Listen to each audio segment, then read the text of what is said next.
شباب قصف قصف يا شباب، خذونا على الهواء. أنا بتمنى. خليك على الأرض، خليك على الأرض، خليك على قصف جديد يا شباب، قصف جديد، مبنى هيئة الأركان خالص.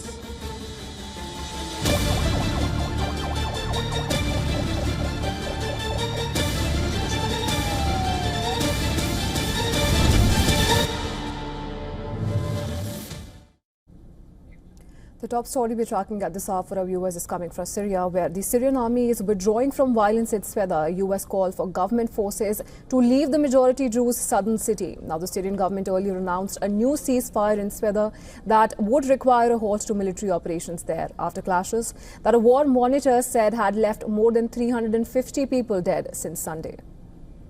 يا شباب قصف جديد، قصف جديد يا شباب، قصف جديد، مبنى هيئة الأركان خالص.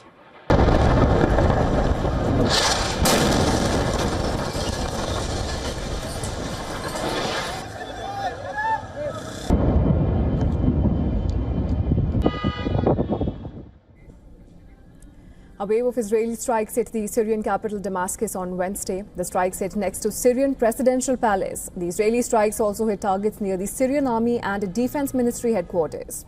Now, the strikes came as Israel warned the Al-Sharaa-led government to leave the Druze minority alone in its Sweda heartland.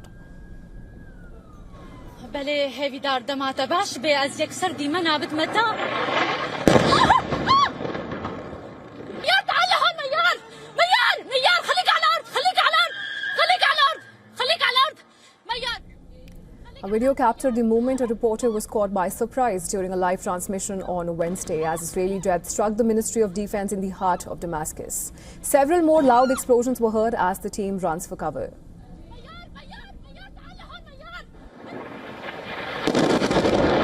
شباب في عندنا قصف، شباب قصف قصف يا شباب، خذونا على الهواء. شباب قصف بسرعة يا شباب، قصف خذونا بسرعة بسرعة بسرعة بسرعة بسرعة بسرعة. إذا استهداف مبنى هيئة الأركان بشكل كامل. The explosion in Damascus was captured live on air in another video. The strike in a high-profile area of Damascus housing important buildings can be seen engulfed in smoke after the Israeli strike. Now, hours after the strike, Syria announced a new US-backed ceasefire.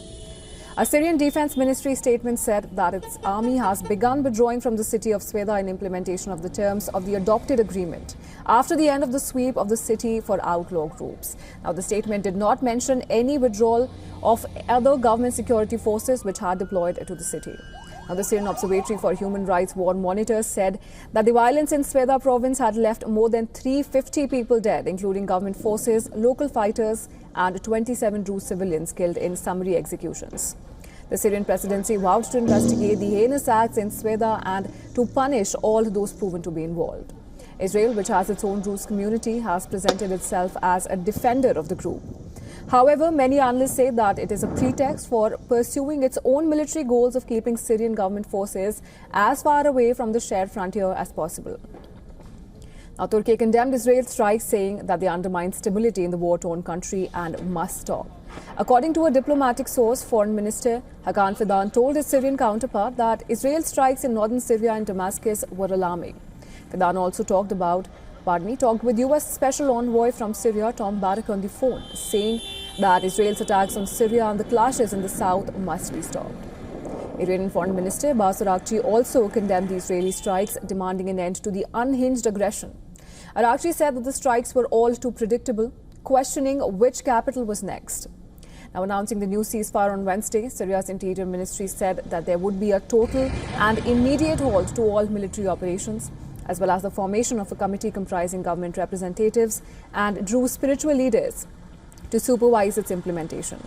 Now, Sheikh Yusuf Jarboua, one of Syria's main Druze spiritual leaders, read out the 10 points of the accord, which also includes the full integration of the province of Sweda into the Syrian state.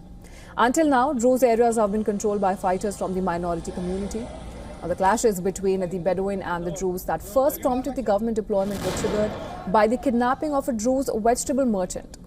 The two groups have been at loggerheads for decades since.